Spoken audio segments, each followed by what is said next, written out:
इसी समय की बात है, एक राजा ने अपने दरबार में पंडित जी को पूजा पाठ के लिए बुलाया। पूजा के बाद राजा ने पंडित जी से 3 जटिल सवाल पूछे। 1, भगवान कैसे दिखते हैं? 2, भगवान कहां तक देख सकते हैं? 3, भगवान क्या करते हैं? पंडित जी थोड़े सोच में पड़ गए और बोले, महाराज, इन सवालों के उत्तर देने के लिए मुझे थोड़ा समय चाहिए। राजा ने उन्हें 1 महीने का समय दिया। पंडित जी घर लौट आए, लेकिन कई दिनों तक उत्तर नहीं सूझा।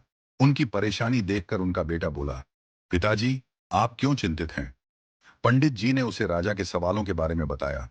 बेटे ने आत्मविश्वास से कहा, पिताजी, आप चिंता न करें, मैं इन सवालों का उत्तर दूंगा। अगले दिन दोनों राजा के दरबार में पहुंचे।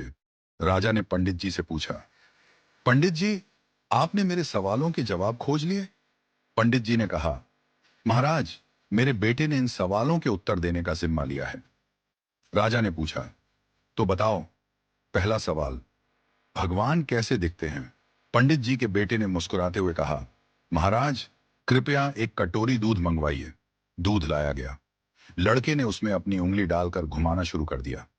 राजा ने चौंक कर पूछा, यह क्या कर रहे हो? लड़के ने शांत स्वर में कहा, महाराज, क्या आपको इस दूध में मक्खन दिख रहा है? राजा ने सिर हिलाया और कहा, नहीं। लड़के ने उत्तर दिया, मक्खन इस दूध में ही है, लेकिन उसे निकालने के लिए दही जमाकर मथना पड़ता है। ठीक वैसे ही भगवान हर जगह हैं, पर उन्हें देखने के लिए ध्यान, साधना और सेवा का मंथन करना पड़ता है। राजा ने मुस्कुराते हुए कहा, अच्छा उत्तर दिया। अब बताओ, भगवान कहां तक देख सकते हैं?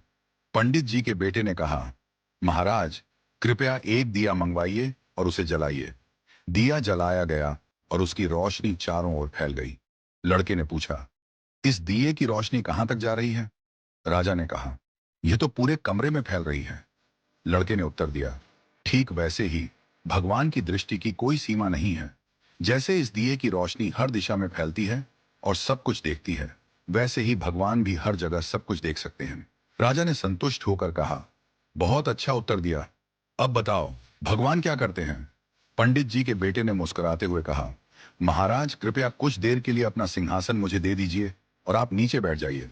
दरबारियों में खुसर पुसर होने लगी, पर राजा को जिज्ञासा थी, इसलिए उसने उसे सिंहासन पर बैठने की अनुमति दे दी।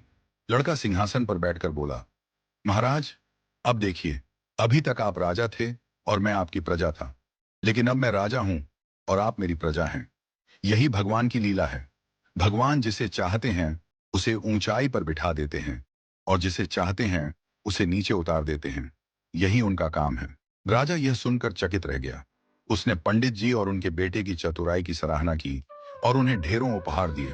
राजा ने कहा, आज तुमने मुझे भगवान की शक्ति, दृष्टि और कार्यों का गूढ़ रहस्य समझा दिया। इस घटना के बाद राजा ने विनम्रता और सेवा का भाव अपनाया, क्योंकि वह समझ गया था कि भगवान हर जगह हैं और हर रूप में विद्यमान हैं।